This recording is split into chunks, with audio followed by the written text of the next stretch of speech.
Hi Medicos, this is Dr. Natisha Arora. I am a consulting radiologist based from India and I have recently passed multiple examinations which include the NEET PG, FRCR, European Diploma in Radiology and my USMLE Steps 1 and 2. Not to forget my MD and DNB Radiology as well. So, giving so many exams over the past 5 to 6 years, I have realized that there are key concepts, there are some key points which have always helped me in getting through these examinations always in the first go. So today I am going to share 7 important steps to pass any particular medical examination, and I am sure this is going to work for you because it worked for me as well. So let's start. The number 1 point is know it all. Once I book an examination, I will go to the official website of that examination. I will study each and everything about that examination, starting from what are the resources, what to expect from this examination, what is the pattern of the examination, what is the timeline of this examination. Once this is done, I will ask my seniors and colleagues what were their experiences with the exam because they will give you the best advice. Once this is done, I then go to YouTube. On YouTube, there will be hundreds of experiences from the past students who have recently passed this examination.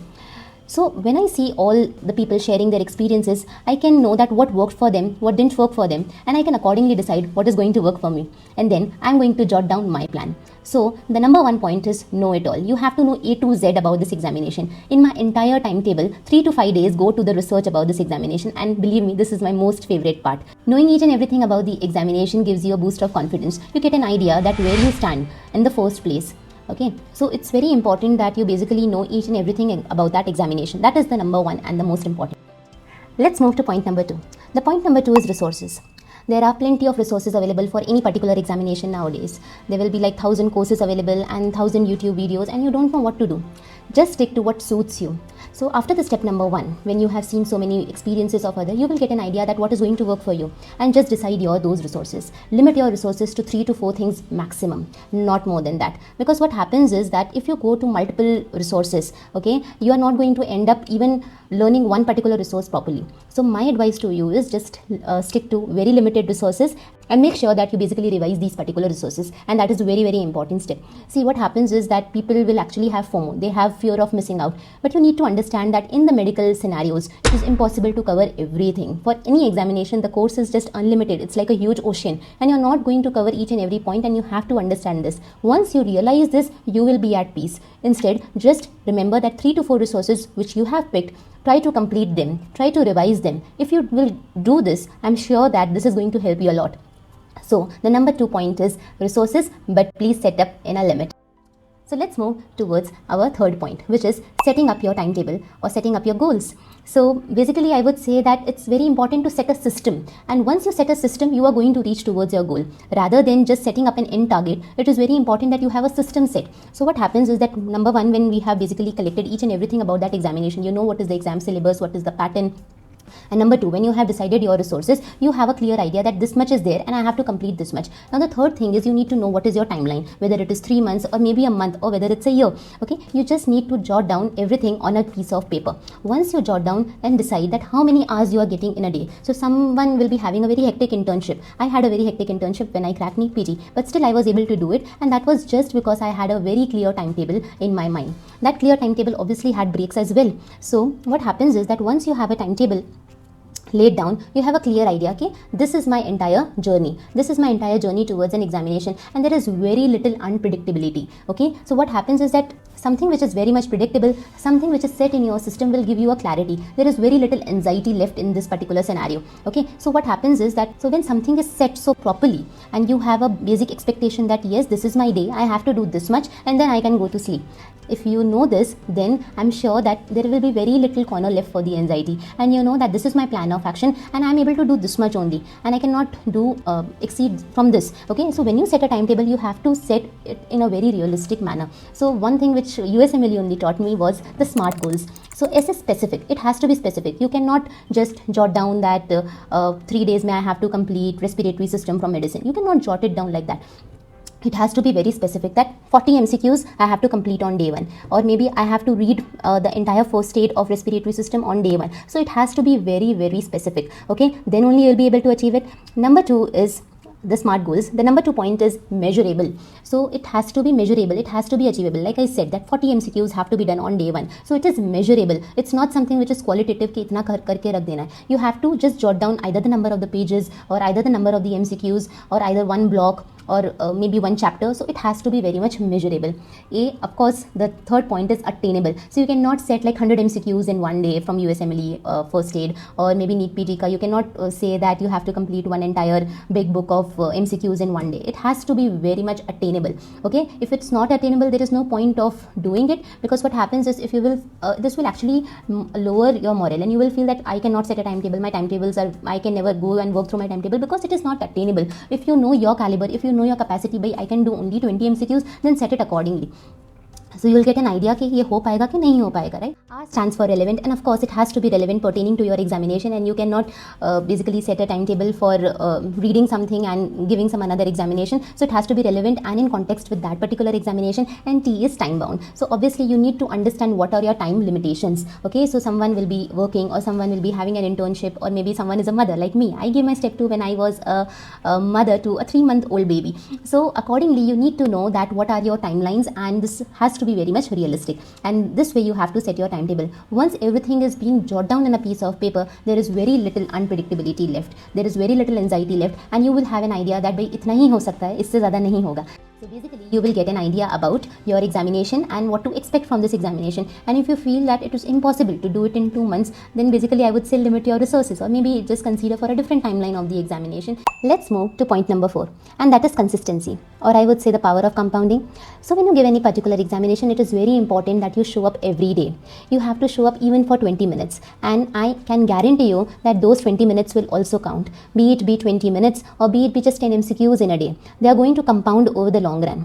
It's better than doing nothing. I always basically, when I go through a period of self-pity, oh my god, so many exams, it's never ending, but then I say that it's only 1 hour in a day, but that 1 hour is actually going to add up in the entire journey process. Even that 1 hour, even those 10 MCQs are going to make a big difference. So that is the power of compounding. Go for your examination, but be consistent throughout. You just don't give up in between. And another important thing is self-pity. Please, I know, I understand that this periods will come when you will basically pity yourself and you will say, oh my god, this is never ending. But I think it's okay for some time, but over the long run it is going to help. If you see for the entire journey, say when you are, I always imagine that when I will be 50 years, I will not be thinking for those 4 to 5 years when I was giving so many exams, but rather I will be proud of it that, oh my god, I have given so many exams over the period of 4 to 5 years.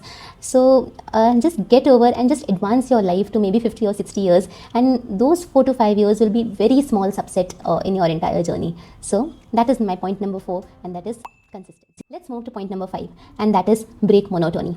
So it's I understand that you have set a timetable now and you are reading consistently, but there will be periods when you will feel, oh my god, my life is like a robot, it's so monotonous. It's very important to break the monotony. Just go for a walk, or just do exercise, and these small changes in your routine are going to boost your dopamine. If say you are reading in one particular room in your home, just change the room for some days and you will feel that there is a spike in your dopamine level.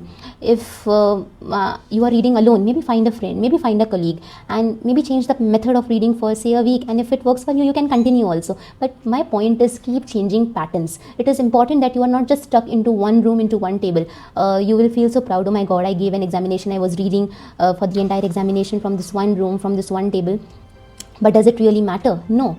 If you will basically change the system in which you are working, if you are basically setting up something different that is going to boost your dopamine, it is going to give you a long-term productivity. It is very important that your mind does not get into fatigue. Physically you might not be fatigued, but mentally you don't even know. When you don't get these small boost of dopamine, you go into a state of mental fatigue. One thing which worked for me when I was preparing for my NEET PG examination, it became so monotonous for me towards the end of my journey that I have to find a way of course I was a junior at that time and I didn't have much idea that what is happening and why I'm getting into this mental fatigue. But then my family helped me out and we had a complete change of my reading environment. I changed it from my study room to my living room, and I used to hear so much of music. So there was always some background music going when I was reading, and it boosted my dopamine to a great extent. It actually made me more confident when I was hearing music and I was reading along. So that was basically my revision phase, and that could be done. So we did that and it changed my dopamine. So my key takeaway from this point is just break your monotony. If you break your monotony, it is going to boost your dopamine and it is going to increase your productivity.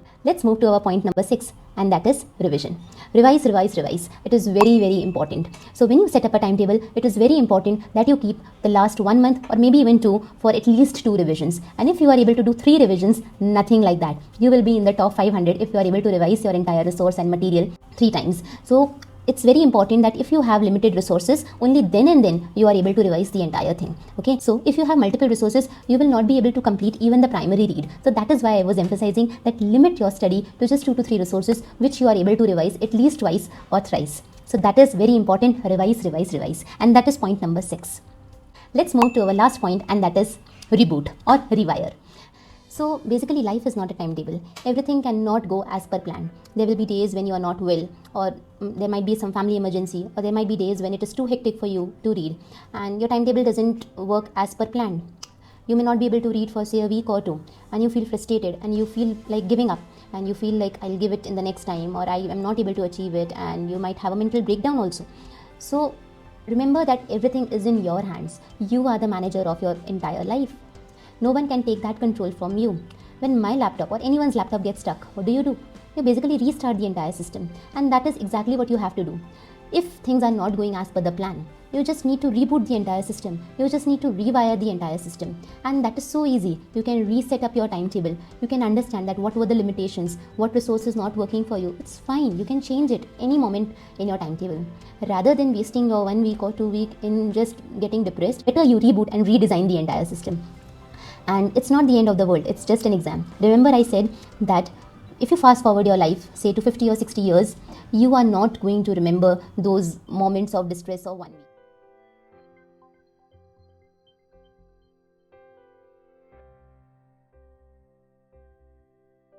So these were the 7 points to ace any particular medical examination. This have always worked for me, and I'm sure these are going to work for you as well. Thank you for watching this video. I hope you liked it. If you want more such videos, do like and subscribe my channel. Thank you so much. This is Dr. Natisha Arora.